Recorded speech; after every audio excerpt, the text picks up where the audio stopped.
आज आप लोगों को पढ़ना है एल्डिहाइड और कीटोनों के भौतिक गुण। पढ़ाएंगे आज हम आप लोगों को एल्डिहाइड और कीटोनों के भौतिक गुण, physical properties of aldehyde and ketone.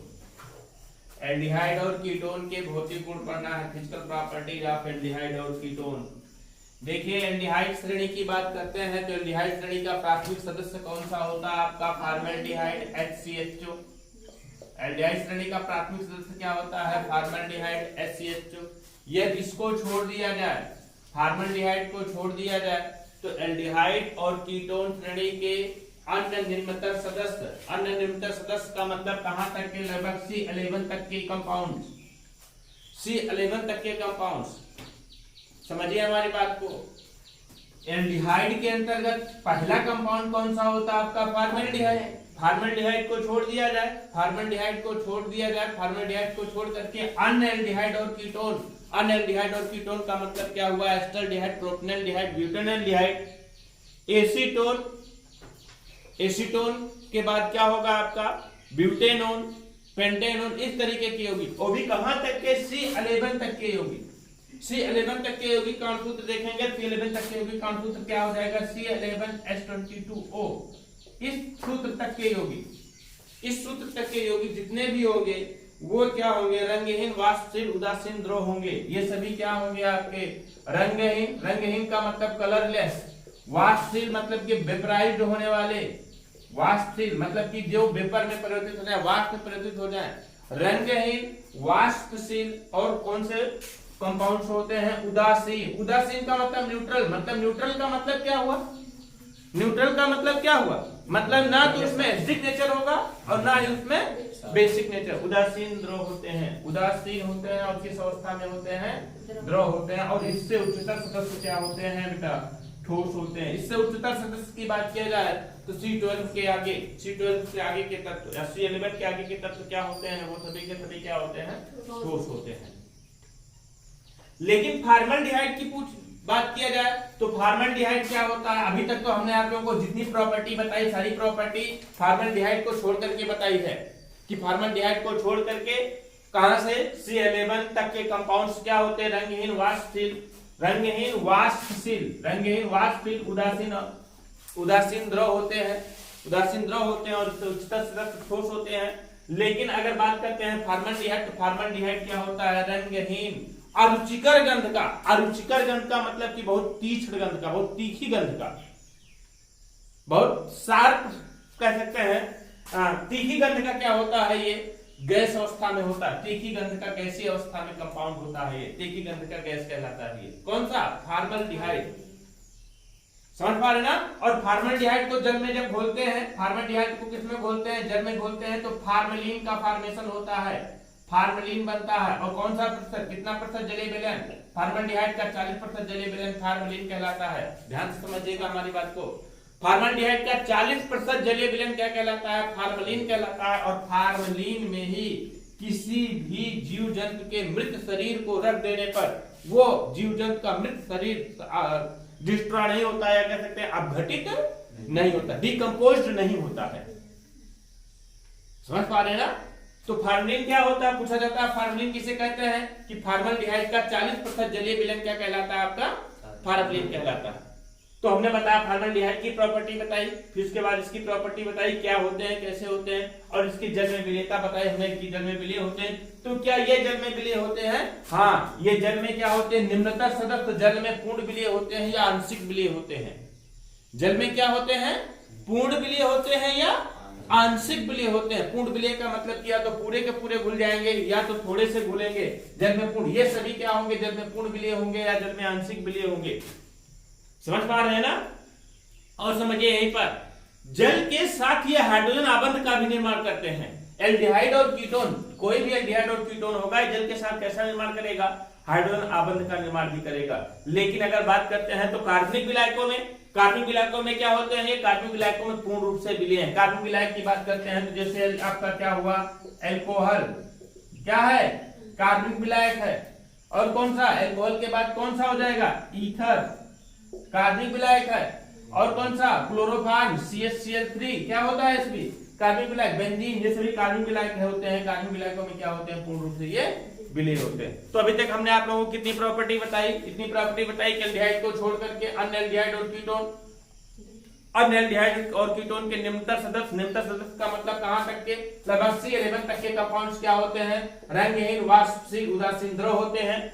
रंगहीन है, वाष्पशील है और कैसे द्रव है, उदासीन द्रव होते हैं, उदासीन द्रव होते हैं। और फिर देखा जाए इनकी जन्म विलेयता देखी जाए तो इनकी जन्म विलेयता क्या होती है, पूर्ण विलेय होते हैं, आंशिक विलेय होते हैं, मतलब पूर्ण रूप से भी घुल सकते हैं, आंशिक रूप से घुल सकते हैं। जबकि इससे उच्चतर सदस्य क्या होते हैं, ठोस होते हैं। और कार्बनिक विलायकों में अल्कोहल, ईथर और फिनॉल में, अल्कोहल, ईथर और फिनॉल में सब में क्या हो जाएंगे, क्लोरोफॉर्म में सभी क्या हो जाएंगे, पूर्ण विलेय हो जाएंगे, पूर्ण विलेय हो जाएंगे। और समझिए आप लोग कि जल के साथ यह हाइड्रोजन आबंध का निर्माण करते हैं। और इससे उच्चतर सदस्य क्या होते हैं, ठोस होते हैं। अब बात करते हैं, हमने बताया था यहाँ पर फॉर्मल्डिहाइड को छोड़ करके, फॉर्मल्डिहाइड क्या होता है, तीक्ष्ण गंध का, तीक्ष्ण अरुचिकर गंध का। अरुचिकर का मतलब कि जो हमें सूंघने पर अच्छी ना लगे। तो तीक्ष्ण और अरुचिकर गंध का गैसीय अवस्था में होता है, जल में पूर्ण विलीय होता है। और जल में इसका 40% जलीय विलयन क्या कहलाता है, फार्मलिन कहलाता है। फार्मलिन को ही में ही किसी भी जीव जंतु के मृत शरीर को रख देने पर वो उसका बॉडी क्या होता है, डिकम्पोज नहीं होती। समझ गए ना, समझ गए ना। तो लिखिए फॉर्मल्डिहाइड, एल्डिहाइड और कीटोन के भौतिक गुण लिखिए। फॉर्मल्डिहाइड को छोड़कर, फॉर्मल्डिहाइड को छोड़कर अन्य एल्डिहाइड और कीटोन,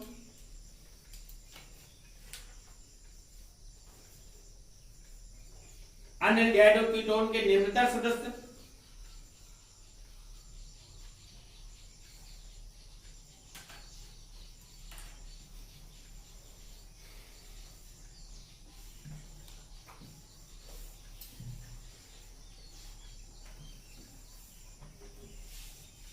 निम्नतर सदस्य ब्रेकअप लिख लोगे कहां तक, C11H22O तक के सदस्य।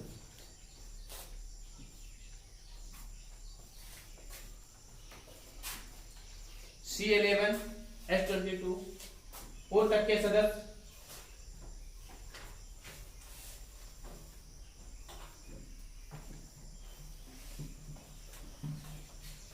रंगहीन, वाष्पशील, उदासीन द्रव होते हैं।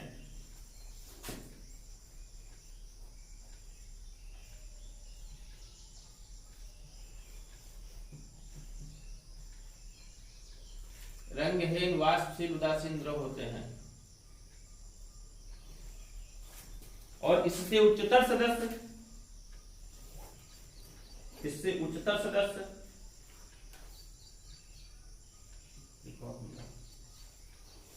इससे उच्चतर सदस्य क्या होते हैं,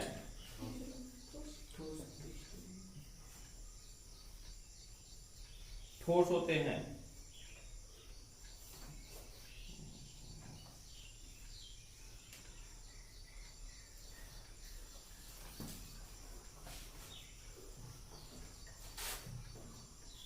लिखे, लिखे, ये सभी कंपाउंड, अगला नंबर,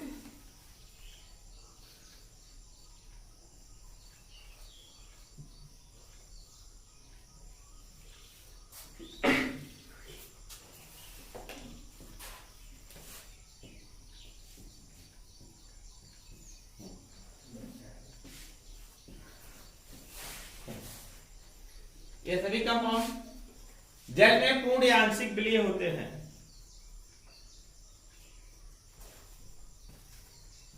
कंपाउंड का मतलब यौगिक लिखिएगा, नहीं तो पता चलेगा कंपाउंड।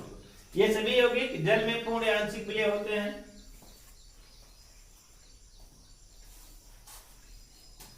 किंतु कार्बनिक विलायकों में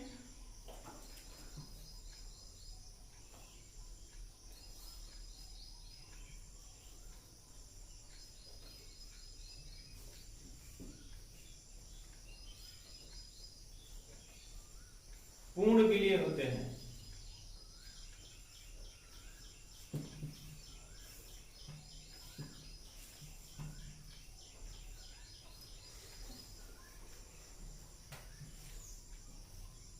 ये जल के साथ हाइड्रोजन आबंध बनाते हैं।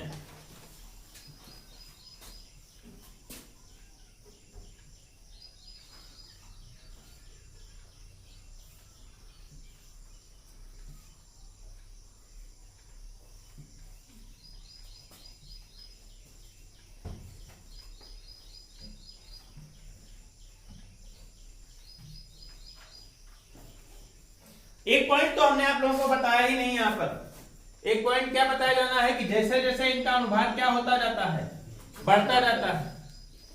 अनुभार बढ़ने का मतलब क्या हुआ, कार्बन परमाणु की संख्या बढ़ती जाती है। जैसे बात करते हैं तो CH3 CHO, इसका अनुभार कम होगा।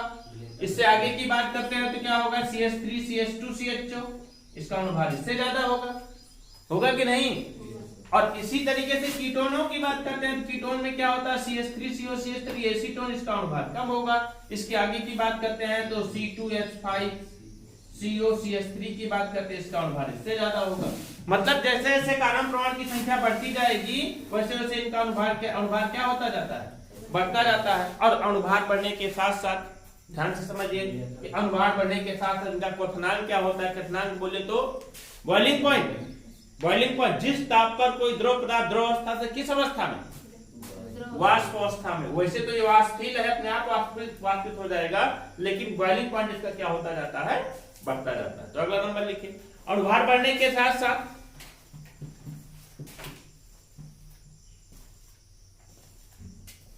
इसका क्वथनांक बढ़ता जाता है।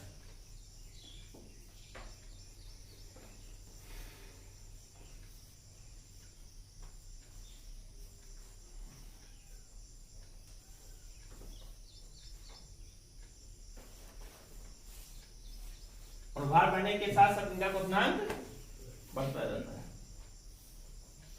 अगला नंबर लिखिए, फॉर्मेल्डिहाइड।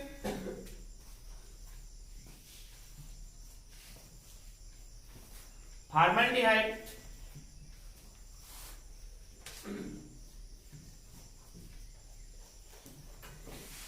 साधारण ताप पर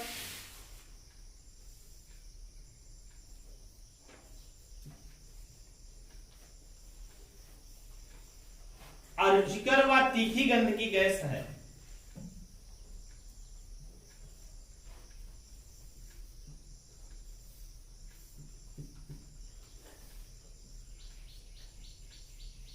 अरुचिकर का मतलब समझते होंगे आप लोग, अरुचिकर व तीखी गंध की गैस है।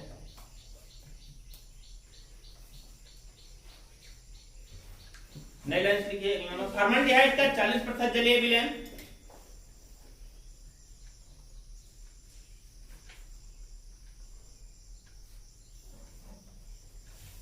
फॉर्मेल्डिहाइड का 40% जलीय विलयन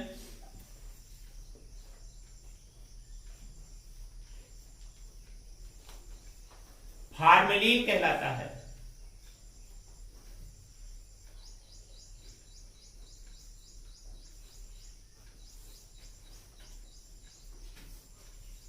जिसमें किसी भी जीव जंतु के मृत शरीर को रख देने पर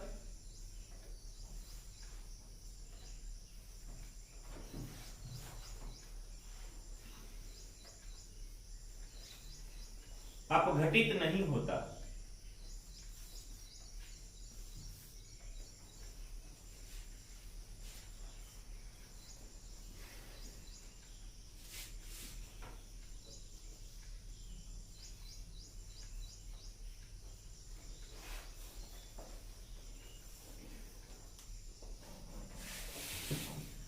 ये तो था आपका कौन सा physical property. Physical property of aldehyde and ketone. Aldehyde और कीटोन की भौतिक गुण पढ़ने थे आप लोगों को। अब पढ़ना है आप लोगों को कौन सा, chemical property. Chemical property of aldehyde और कीटोन, मतलब कि एल्डिहाइड और कीटोन के कौन से गुण, रासायनिक गुण। एल्डिहाइड और कीटोन के कौन से गुण, रासायनिक गुण। केमिकल प्रॉपर्टी ऑफ एल्डिहाइड और कीटोन। देखिए बहुत ध्यान से समझिए, हमने कई बार आपको बताया है कि एल्डिहाइड और कीटोन पढ़ने से पहले आप लोगों को 3 चीजें मुख्यतः जानना पड़ता है। यदि हम इसका संरचना सूत्र के बारे में जानते हैं तो सबसे पहले जानते हैं फॉर्मेल्डिहाइड के बारे में। तो फॉर्मल्डिहाइड क्या होता है आपका H bond C bond H double bond O, मतलब कि HCHO ये होता है क्या आपका फॉर्मल्डिहाइड। और फॉर्मल्डिहाइड को छोड़ करके अन्य एल्डिहाइडों का सामान्य सूत्र क्या होता है R bond C bond H double bond O, मतलब कि RCHO। ये फॉर्मल्डिहाइड मतलब कि अन्य एल्डिहाइड हो गया, फॉर्मल्डिहाइड को छोड़ करके अन्य एल्डिहाइड हो गया। और कीटोन की बात करते हैं तो कीटोन में क्या होता है R bond C bond R double bond O, मतलब कि R bond CO bond R, ये कीटोन। हाँ, तीनों में देखिए समानता क्या है, तीनों में समानता ये है बेटा कि तीनों में कार्बोनिल समूह उपस्थित है, ये वाला समूह तीनों में उपस्थित है, जिसे बोलते हैं क्या है हम कार्बोनिल समूह। क्या कहते हैं कार्बोनिल समूह तीनों में उपस्थित है। और आपको पता होना चाहिए कि जिस किसी भी कंपाउंड की क्रियात्मक समूह मतलब कि फंक्शनल ग्रुप सेम हो जाते हैं, उनकी केमिकल प्रॉपर्टी भी क्या हो जाती है सेम हो जाती है।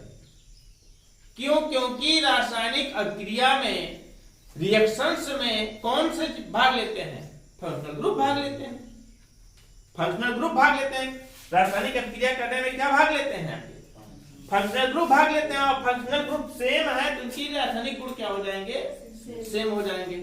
क्योंकि सब में कार्बोनिल समूह उपस्थित होता है इसलिए इनकी रासायनिक अभिक्रियाएं सेम होती हैं। बशर्ते तीनों में अंतर क्या है, पहला अंतर क्या है कार्बोनिल समूह के दोनों तरफ हाइड्रोजन परमाणु जुड़ा है तो क्या बन गया ये फॉर्मल्डिहाइड बन गया।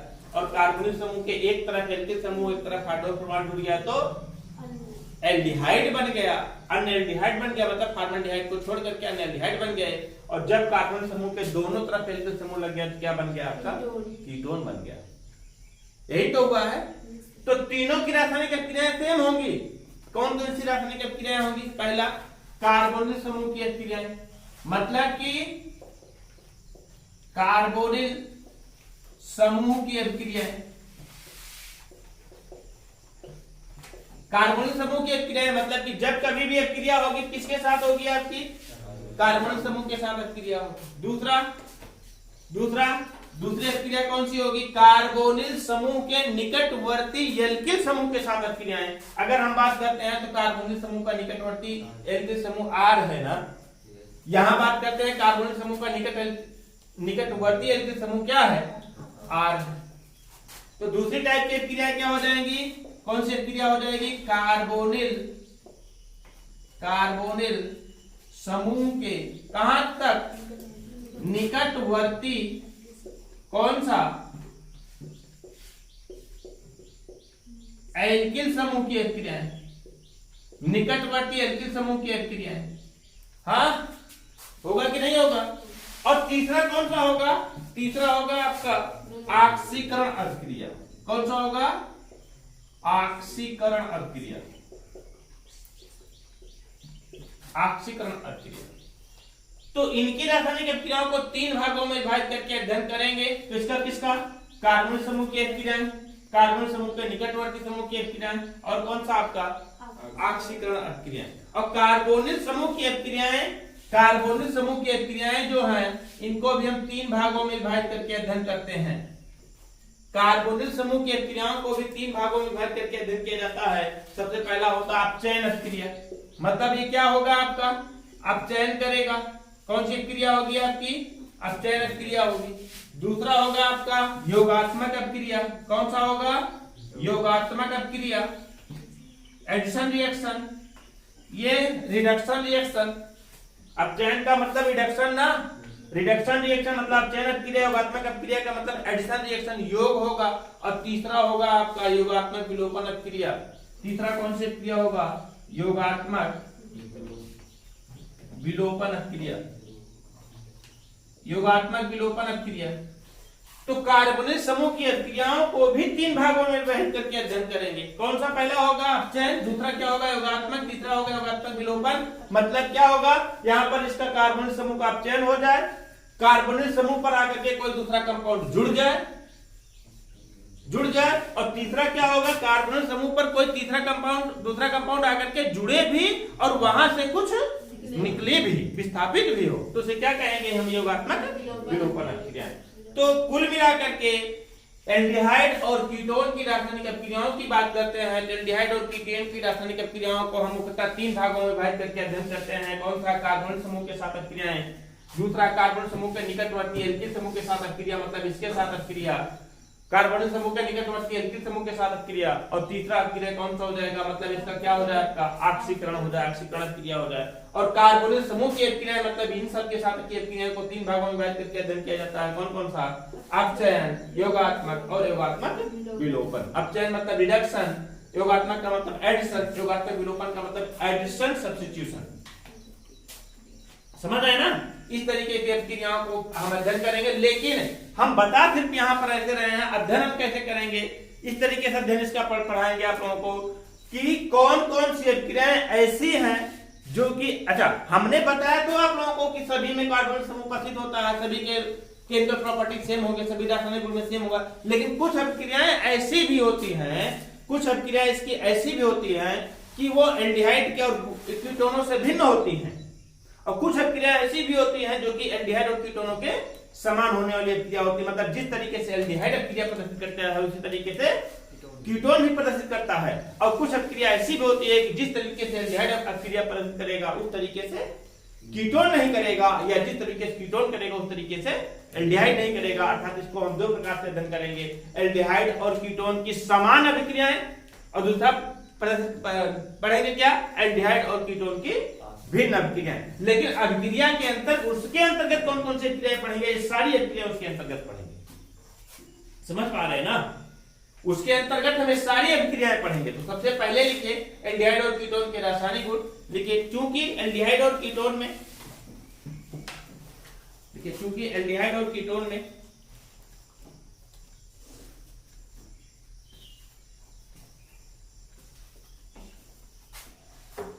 कार्बोनिल समूह की उपस्थिति होती है,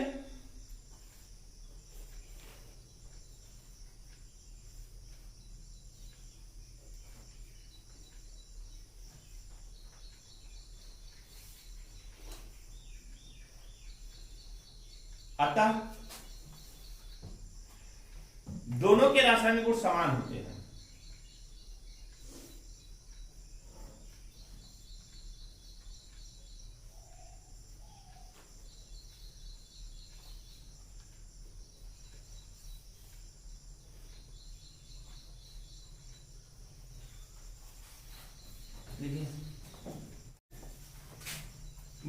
कई बार हमने इसको बताया, लिखाया, फिर मैं लिखा दे रहा हूं।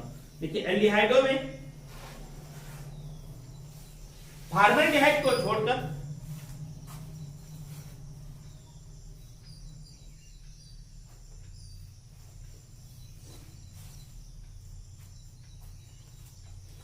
कार्बोनिल समूह की एक संयोजकता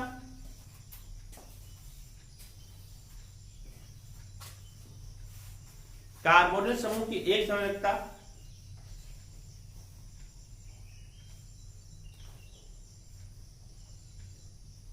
किसके साथ? एल्किल समूह के साथ,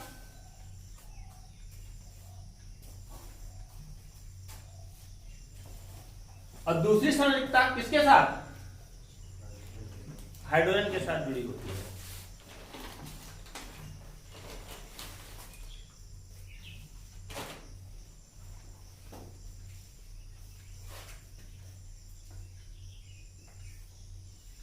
जबकि कीटोनों में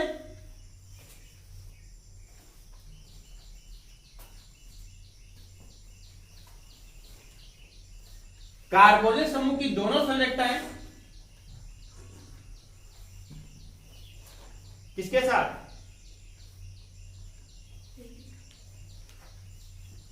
एल्किल समूह के साथ जुड़ी होती है।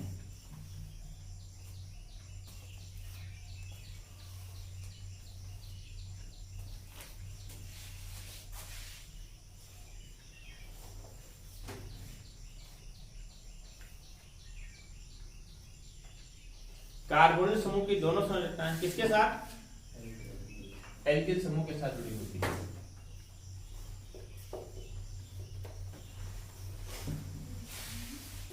फॉर्मल्डिहाइड में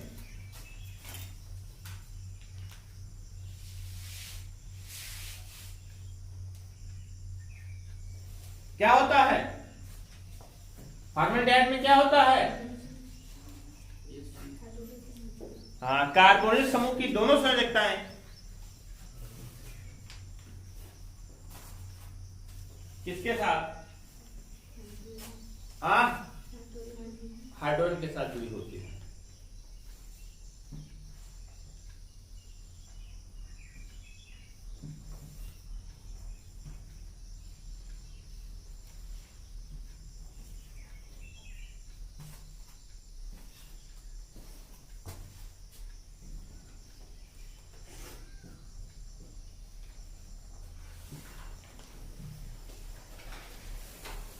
ठीक है। एल्डिहाइड और कीटोन की अभिक्रियाएं मुख्यतः 3 प्रकार की होती हैं।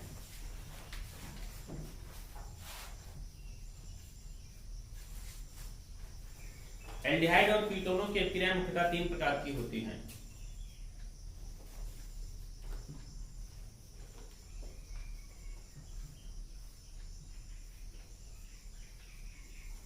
कौन सा? कौन सा? कार्बोनिल समूह की अभिक्रियाएं,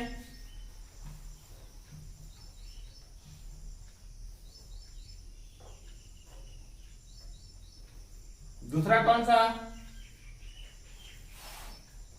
कार्बोनिल समूह के निकटवर्ती एल्किल समूह की अभिक्रियाएं, कार्बोनिल समूह के निकटवर्ती एल्किल समूह की अभिक्रियाएं,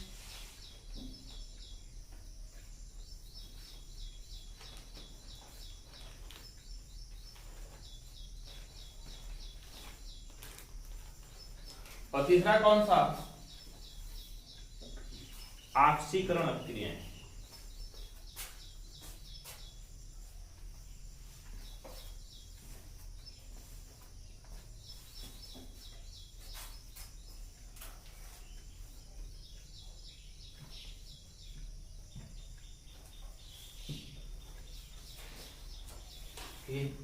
कार्बोनिल समूह की अभिक्रियाएं,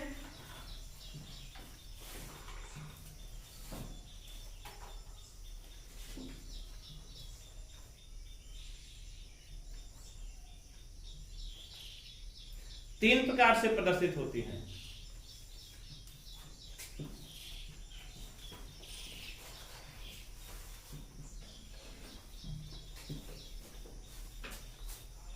तीन प्रकार से प्रदर्शित होती हैं। नंबर फर्स्ट कौन सा? अपचयन अभिक्रिया,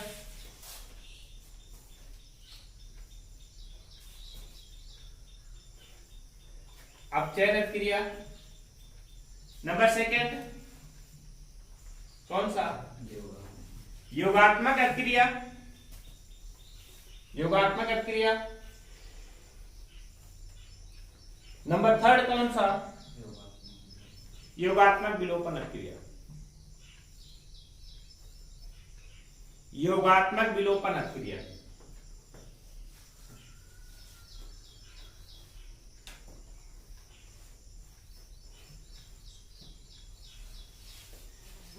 समझ गए? हमने बताया था आप लोगों को, हम पढ़ाएंगे इसको कैसे। हमने बताया था कि एल्डिहाइड और कीटोन की कुछ अभिक्रियाएं ऐसी हैं जो कि एक दूसरे के समान होती हैं, और एल्डिहाइड और कीटोन की कुछ अभिक्रियाएं ऐसी हैं जो कि एक दूसरे से भिन्न होती हैं। एल्डिहाइड और कीटोन की कुछ अभिक्रियाएं ऐसी हैं जो एक दूसरे के समान होती हैं, और एल्डिहाइड और कीटोन की कुछ अभिक्रियाएं ऐसी हैं जो एक दूसरे से भिन्न होती हैं। तो हम पढ़ाएंगे आपको अलग अलग एल्डिहाइड और कीटोन की समानता अभिक्रियाएं और एल्डिहाइड और कीटोन की भिन्न अभिक्रियाएं, कल बताया जाएगा इसके बारे में।